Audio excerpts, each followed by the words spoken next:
Atenção! Começa agora uma teleaula de Ciências do Ensino Fundamental. Você vai assistir a teleaula de número 23. Bons estudos!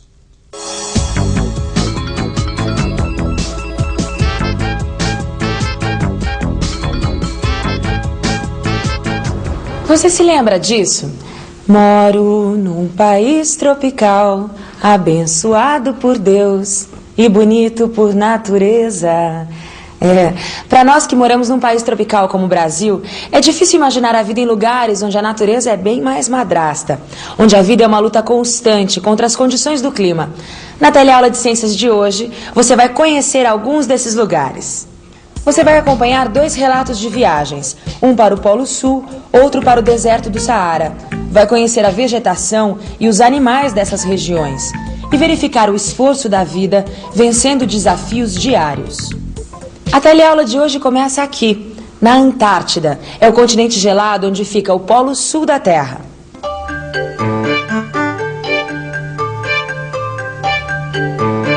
Eu adoro ler o relato de pessoas que viajam por lugares diferentes. Eu aprendo muito e ao mesmo tempo me divirto imaginando as aventuras. Por exemplo, nessa revista aqui tem um pessoal que viajou para a Antártida. Já pensou?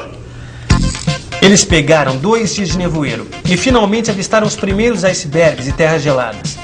Logo na chegada, uma foca leopardo perseguiu o bote e eles levaram um susto. Por causa do mau tempo, eles ficaram 10 dias presos na Baía Dorian. O vento soprava em rajadas e cobria tudo com lençol de neve. Por isso era preciso cuidar o tempo todo da segurança do barco, mudando e ajustando os cabos de amarração. E eles ainda usavam barcos infláveis para ir à terra buscar água doce. E essa água vinha das geleiras derretidas. Eita, mundo velho sem porteira, sou, como dizem os mineiros. Viajando a gente passa do frio mais terrível para o maior calorão.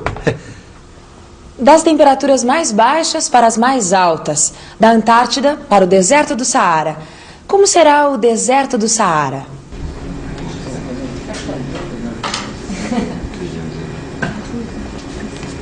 Tá aqui, Lineu, seu suquinho bem geladinho, porque isso aqui hoje tá um Saara, credo, que calor. É mesmo. E Maria, falando em Saara, você sabe o que quer dizer essa palavra? Ah, eu sei que tem um deserto com esse nome. Tem. E deserto pra mim é um lugar quente, com solão danado. Olha que legal. É isso mesmo. É? Saara é uma palavra de origem árabe e quer dizer exatamente isso, deserto, ou então área vazia. Quer ver? Olha. Dá uma olhada aqui no tamanhão do deserto do Saara, que fica aqui na África. Ó. O deserto do Saara tem mais de 9 milhões de quilômetros quadrados de extensão. O Brasil tem 8 milhões e 500 mil quilômetros quadrados de extensão. Isso quer dizer que o Brasil inteiro cabe dentro do deserto do Saara e ainda sobra deserto. Ô, Lineu, é verdade que lá no deserto do Saara faz um calor dos infernos, né?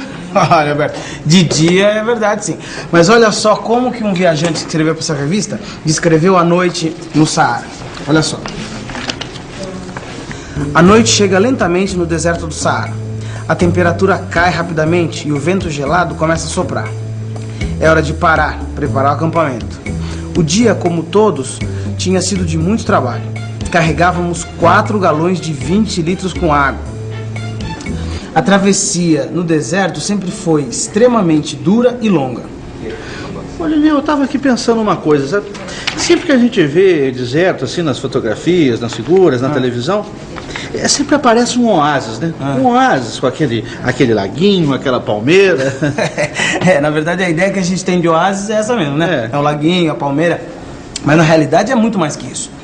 Um oásis pode atingir dezenas de quilômetros de extensão e raramente tem água suficiente para formar um lago. O que existe são poços cavados a grandes profundidades. Aí, em volta desses poços, surgem estabelecimentos comerciais. O oásis às vezes acaba se transformando numa cidade. Até agora você viajou por 2 lugares completamente diferentes. No entanto, os viajantes tiveram pelo menos um problema em comum. Você se lembra qual foi esse problema? Vamos pensar um pouco? Vamos pensar um pouco. Os viajantes da Antártida usavam barcos infláveis para ir à terra buscar água doce. Essa água vinha das geleiras derretidas. Os viajantes do deserto do Saara carregavam 4 galões de 20 litros com água. O problema comum dos viajantes, então, é a água. Tanto na Antártida quanto no deserto, a água é difícil de se conseguir. É isso mesmo. E se a água é difícil de se conseguir, dá para notar que nesses dois ambientes tão diferentes, sobreviver é uma tarefa bem difícil. E não é só por causa da água. Ah, então quer dizer que no deserto é assim, de dia faz muito calor e à noite faz frio. Isso, memória. Além disso, chove pouco, porque os ventos são secos. Então a umidade do ar é muito baixa. Que bom que no Brasil não tem deserto, né, Lineu? Por enquanto, né, Maria? Por enquanto. Mas, dá uma olhadinha aqui nessa revista. A maioria dos desertos se situa próximo aos trópicos de Câncer e de Capricórnio. No entanto, muitos seres humanos, devastando florestas e campos, vêm se encarregando de aumentar essas regiões desérticas. Muitas vezes, a falta de informação e a necessidade de sobrevivência faz o homem destruir o meio ambiente. Uma das armas para a gente combater esse problema é a educação. Quanto mais a gente sabe a respeito do mundo em que vivemos, melhor nós vamos viver dentro dele. E como será que outros seres vivos, além do homem, sobrevivem nas regiões geladas do planeta? Para responder essa pergunta, vamos ver exatamente onde elas ficam. As regiões geladas ficam em torno dos polos da Terra. E a maior dificuldade para a sobrevivência é o frio. No Polo Norte, existe uma região de gelo eterno, o Oceano Ártico. Passando esse oceano, a gente já encontra algum tipo de vida. Na região da Antártica, onde se encontra o Polo Sul, a vida praticamente só existe perto do litoral. Não existem árvores nos polos. Nessas regiões, as estações do ano, em vez de 4, são 2. Um verão de 3 meses e inverno o resto do ano. Durante o verão, uma camada fina do gelo derrete e aparecem lagos, riachos e brejos.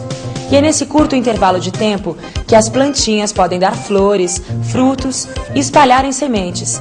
Durante o inverno, elas se amoitam. Por isso são chamadas de plantas dormentes. A vegetação mais comum, então, é formada por tapetes de musgos e líquens. Musgo, você já sabe o que é.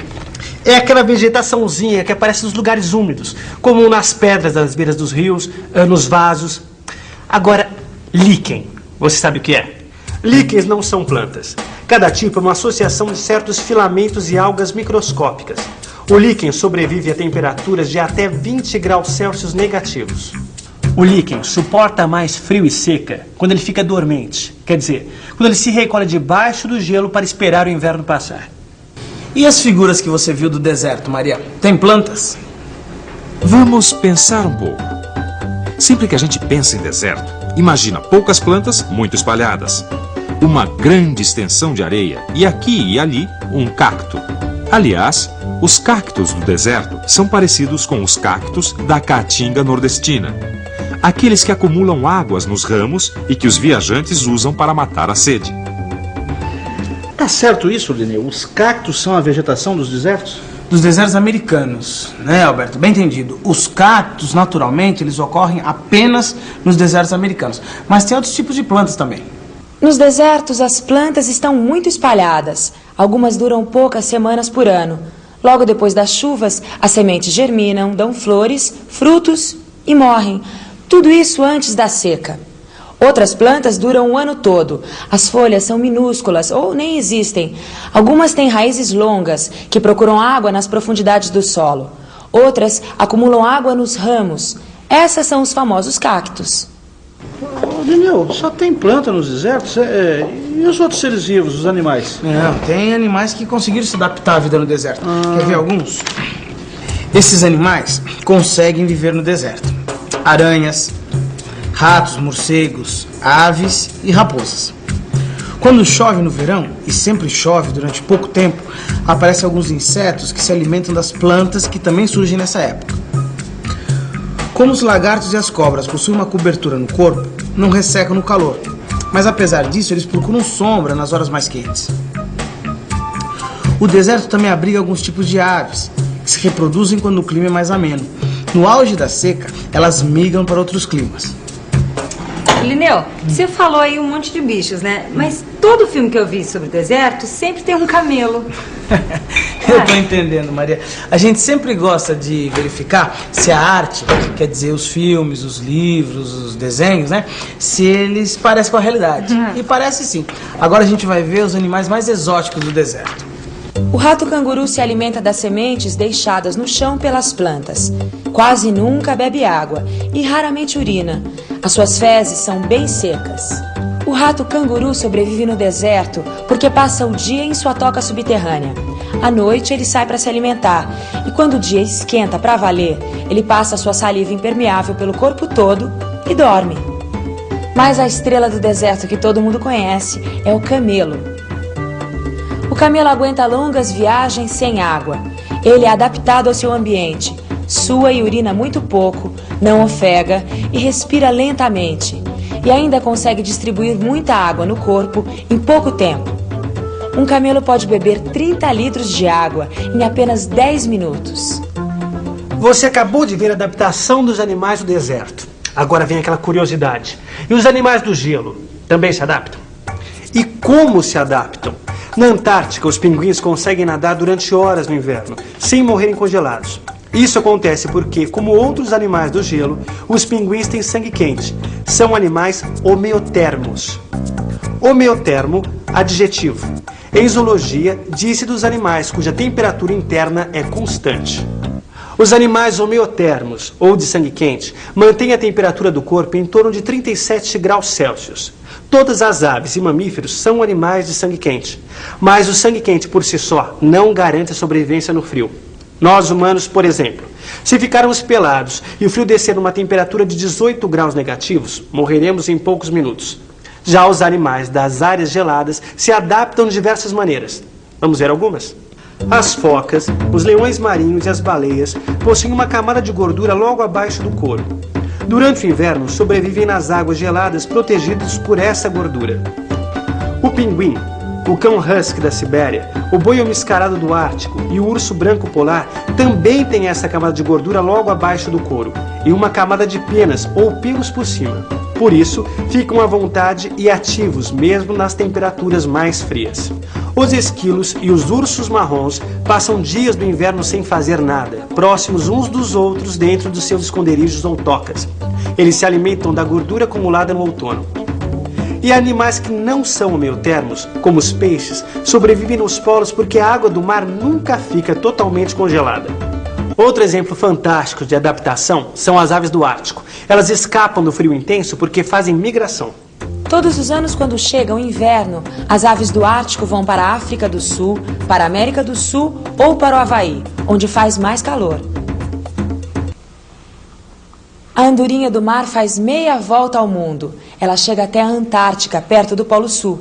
E quando o inverno chega lá, ela volta para o Ártico, perto do Polo Norte. É a vida se adaptando às condições do ambiente e vencendo os desafios. Tá aí, eu gostei dessa história da vida vencer desafios, sabe? São as plantas lutando para se reproduzir, os animais encontrando maneiras de aguentar melhor o frio, o calor. Que nem a gente, né, Alberto? Que tem que se adaptar ao clima, ao trabalho, às tensões dessa vida agitada que a gente leva, não é, Lineu? Gostei do paralelo. E você, Maria? Você acha que você venceu o desafio de aprender sobre essas formas de vida? Quase, mas acho melhor garantir uma revisão. E atenção, se liga aí que é a hora da revisão. Na teleaula de hoje, você aprendeu que os desertos e as regiões geladas são ambientes difíceis de sobreviver. Os seres vivos dessas regiões possuem muitas adaptações. Viu que tanto nos desertos como nas regiões geladas não há grandes árvores. As plantas dão flores, frutos e sementes que se desenvolvem apenas quando a temperatura e a umidade permitem. Aprendeu que os animais dos desertos se adaptam de várias maneiras. Se escondem nas horas ou dias mais quentes. Se alimentam de sementes e plantas ressecadas. Possuem cobertura protetora para o corpo. Bebem pouca água, suam e urinam muito pouco e se reproduzem só quando o tempo está ameno.